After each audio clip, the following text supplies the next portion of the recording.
Praise the lord. యేసుక్రీస్తు నామమున మీ అందరినీ బైబిల్ ఇన్ డెప్త్ అనేటువంటి కార్యక్రమానికి ఆహ్వానిస్తూ ఉన్నాను. ఈరోజు ఆదికాండము 12వ అధ్యాయము 3వ వాక్యములో దేవుడు అబ్రహాముతో చెప్పినటువంటి మాట, నీయందు సమస్త భూజనులు దీవించబడతారు అని చెప్పినటువంటి మాట యొక్క సారాంశమును తెలుసుకుందాం.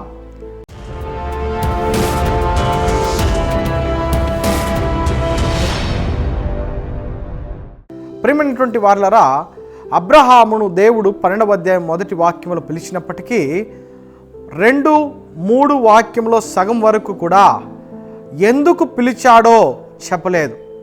కానీ 3వ వాక్యము చివరి భాగములో ఎందుకు పిలిచాడో దాని యొక్క ఉద్దేశమును దేవుడు అబ్రహాముతో చెప్తున్నటువంటి సంగతిని మనం గమనించవచ్చు.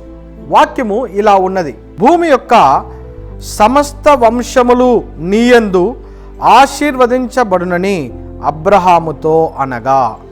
సమస్త వంశములు నీయందు అని రాయబడి ఉంది. ఇంగ్లీష్లో ఇన్ యు అని రాయబడింది. నీ వలన ఆశీర్వదించబడతారు అని రాయలేదు, కానీ నీయందు ఇన్ యు అని రాసినప్పుడు దానిలో ప్రత్యేకత ఉన్నది.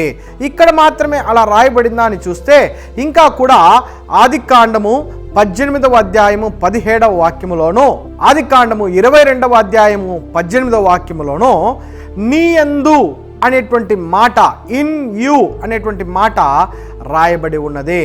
అంటే దేవుడు అబ్రహాములో నుండి ఏదో ఒక ఆశీర్వాదాన్ని ఇవ్వాలని ఆశిస్తూ ఉన్నాడు. దీనిని మనము 2 భాగాలుగా చూడవచ్చును. అది ఏమనగా, అబ్రహాము యందు లోకపరమైనటువంటి ఆశీర్వాదము, అబ్రహాము యందు ఆత్మీయమైనటువంటి ఆశీర్వాదములు. కాబట్టి worldly blessings and spiritual blessings అనేటువంటి 2 భాగాలను మనము గమనించవచ్చు. మొదటిది లోకపరమైనటువంటి ఆశీర్వాదం. యూదుల యొక్క వంశమును దేవుడు అబ్రహాము ద్వారానే స్థాపిస్తూ ఉన్నాడు. అయితే యూదుల వలన లేదా అబ్రహాము యందు ఈ ప్రపంచంలో ఉన్న అందరూ కూడా ఎలా దీవించబడినారు అంటే, యూదులు ప్రపంచంలో అందరికంటే ఆశీర్వదించబడినటువంటి వారు, అందరికంటే తెలివి గల వాళ్ళని మనందరికీ బాగానే తెలుసు. మరి ప్రపంచంలో తక్కువ జనాభాగా వారు ఉన్నప్పటికీ కూడా ఈ ప్రపంచంలో ఉన్న ప్రజలందరికీ కూడా ఆశీర్వాదకరంగా, ఉపయోగకరంగా వారు ఉంటూనే ఉన్నారు. ఎలాగంటే కొన్ని ఉదాహరణలు నేను మీతో కూడా పంచుకుంటాను.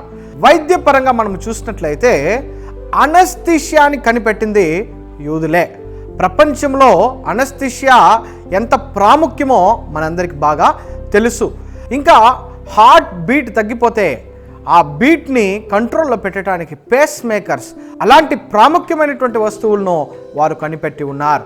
సర్జికల్ ఎక్విప్మెంట్స్, డయాగ్నోస్ చేయడానికి కావలసినటువంటి మిషనరీస్ అంతా కూడా వారే కనిపెట్టారు. ఇంకా ఆర్గన్ ట్రాన్స్ప్లాంటేషన్లో వారి యొక్క కృషి మరి ఎక్కువగా ఉన్నది. అంటే మోడర్న్ సైన్స్లో కూడా వారు చాలా విషయాలను కనిపెడుతూ వారు ప్రపంచానికే ఆశీర్వాదకరంగా వారు ఉంటున్నారు. ఇంకా టెక్నాలజీ వైపు మనం చూసుకున్నట్లయితే గూగుల్ అనేటువంటి పేరు ప్రపంచంలో ప్రతి ఒక్కరికి తెలుసండి. ఎందుకంటే ఈరోజు గూగుల్ లేకుండా మనము లేనట్లే అయిపోయాం. ఈ గూగుల్ని కనిపెట్టింది యూదులే. ఇంకా చెప్పాలంటే యూఎస్బి పెన్ డ్రైవ్స్, ఇవన్నీ కూడా వాళ్ళే కనిపెట్టారు. కంప్యూటర్లో చాలా పెద్ద పెద్ద ఇన్వెన్షన్స్ వాళ్ళు చేశారు. మనం అందరూ వాడుతున్నటువంటి మొబైల్ ఫోన్ని కనిపెట్టడానికి కావలసినటువంటి టెక్నాలజీని కూడా యూదులే కనిపెట్టారు. ఈ రూఫ్ టాప్ లేదంటే ఈ సోలార్ పవర్ని కనిపెట్టింది కూడా వాళ్ళే.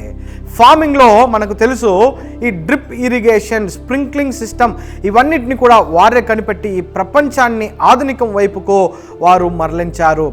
ఇంకా వీరి మేధశక్తి ఎలా ఉందో ఒకసారి ఒక ఉదాహరణతో మనం తెలుసుకుందాం. ప్రపంచంలో అత్యున్నతమైన పురస్కారం ఏదైనా ఉందంటే అది నోబెల్ ప్రైజ్ అని అంటారు. ఆ నోబెల్ ప్రైజ్ 125 కోట్ల జనాభా ఉన్నటువంటి మన భారతదేశము 5 సంపాదించి ఉంటే 80 నుంచి 90 లక్షల మంది ఉన్నటువంటి యూదులు వారు 200కు పైగా నోబెల్ బహుమతులను వారు సంపాదించుకున్నారు. ప్రియమైన వారలారా, ఎంతోమంది సైంటిస్టులు, గొప్ప గొప్ప సైంటిస్టులు, ఆల్బర్ట్ ఐన్స్టీన్ నుంచి ఎంతోమంది పేర్లను మనం చెప్పుకుంటూ వెళ్ళవచ్చు. ఇలాంటి గొప్ప మేధాశక్తి కలిగిన వారందరూ కూడా యూదులుగా ఉండి వారు ఈ ప్రపంచానికే ఆశీర్వాదకరంగా జీవించారు. అనేకమైనటువంటి విషయాలను కనిపెట్టి వారి ద్వారా ఈ ప్రపంచము దీవించబడింది. ఇదే భూమి యందు సమస్త వంశములు నీ యందు ఆశీర్వదించబడును అని చెప్పినటువంటి మాట యొక్క అర్థం. రెండవ విధమైనటువంటి ఆశీర్వాదము ఆత్మీయ ఆశీర్వాదము. ఇది చాలా ప్రాముఖ్యము. ఇక్కడ అబ్రహామును ఎందుకు దేవుడు ఎన్నుకుంటూ ఉన్నాడో మనము గమనించాలి. ఆదికాండము 3వ అధ్యాయము 15వ వాక్యములో మొట్టమొదటిసారిగా యేసు క్రీస్తు ఈ లోకములో జన్మిస్తాడని దేవుడే పలుకుతున్నటువంటి మాటను మనము గమనించాలి. దీని గురించి ఆదికాండంలో యేసుక్రీస్తు పుట్టుక అని చెప్పి నేను ఒక వీడియో చేసి ఉన్నాను, దాన్ని కూడా మీరు చూసి తెలుసుకోండి. అక్కడ యేసుక్రీస్తు యొక్క పుట్టుక గురించి దేవుడు చెప్తూ ఉన్నాడు. దాని తర్వాత ప్రజలందరూ కూడా పాపం వైపుకు వెళ్ళి దేవుని వారు దుఃఖపరిచారు.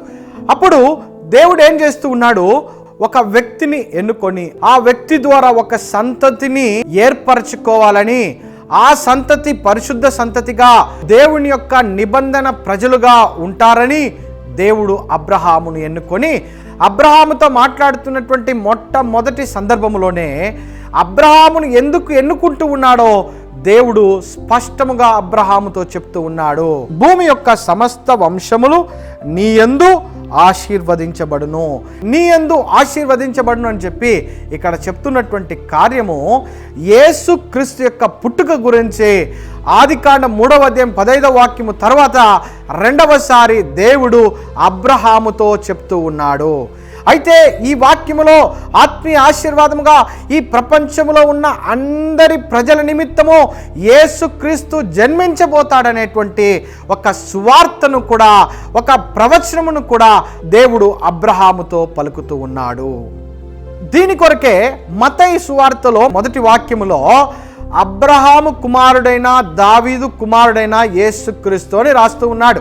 ఇక్కడ అబ్రహాము ఎందుకు వచ్చాడంటే అబ్రహామును ఎన్నుకునిందే యేసుక్రీస్తును జన్మింప చేయటానికని ఈ వాక్యం మనకు సాదృశ్యముగా చెప్తూ ఉన్నది. ఇంకా కొన్ని వాక్యాధారాలు మనము చూద్దాం. అపోస్తల కార్యములు 3వ అధ్యాయము 25వ వాక్యము. ఆ ప్రవక్తలకును దేవుడు అబ్రహాముతో నీ సంతానమందు భూలోక వంశములన్నీయు ఆశీర్వదించబడునని చెప్పి మీ పితరులతో చేసిన నిబంధనకు మీరు వారసులై ఉన్నారు. మనము ఏదైతే ఆదికాండములో చదువుకుంటూ ఉన్నామో అదే వాక్యాన్ని, అదే మాటలను మీరు అపోస్తల కార్యముల్లో జరిగింది అని చెప్పి యేసుక్రీస్తుని గురించిన ప్రవచనము నెరవేర్చబడిందని చెప్పి మనం ఇక్కడ చూస్తూ ఉన్నాం. ఇంకా పౌలు కూడా గలతీయులకు రాసిన పత్రిక 3వ అధ్యాయం 8వ వాక్యములో నీయందు అన్యజనులందరూ ఆశీర్వదించబడుదురు అని అబ్రహామునకు సువార్తను ముందుగా ప్రకటించెను. పౌలు అంటూ ఉన్నాడు, అబ్రహాముకు యేసుక్రీస్తు యొక్క సువార్త ప్రకటించబడింది అని అంటూ ఉన్నాడు. కాబట్టి ప్రియమైనటువంటి వారలారా, ఈ వాక్యము యేసుక్రీస్తు పుట్టుక గురించే, యేసుక్రీస్తు ద్వారా ఈ లోకానికి రక్షణ కలుగుతుందనేటువంటి సాదృశ్యాన్నే దేవుడు అబ్రహాముతో అంటూ ఉన్నాడు. కాబట్టి ఈ వాక్యములో 2 రకాలైనటువంటి ఆశీర్వాదాలు ఉన్నాయి. ఒకటి లోకపరమైనటువంటి విధముగా, రెండవది ఆత్మీయపరమైనటువంటి విధముగా ఈ లోకమంతా కూడా అబ్రహాము వంశము వలన దీవించబడిందని మనము తెలుసుకుందాం. దేవుడు మిమ్మలను దీవించునుగాక. ఆమేన్.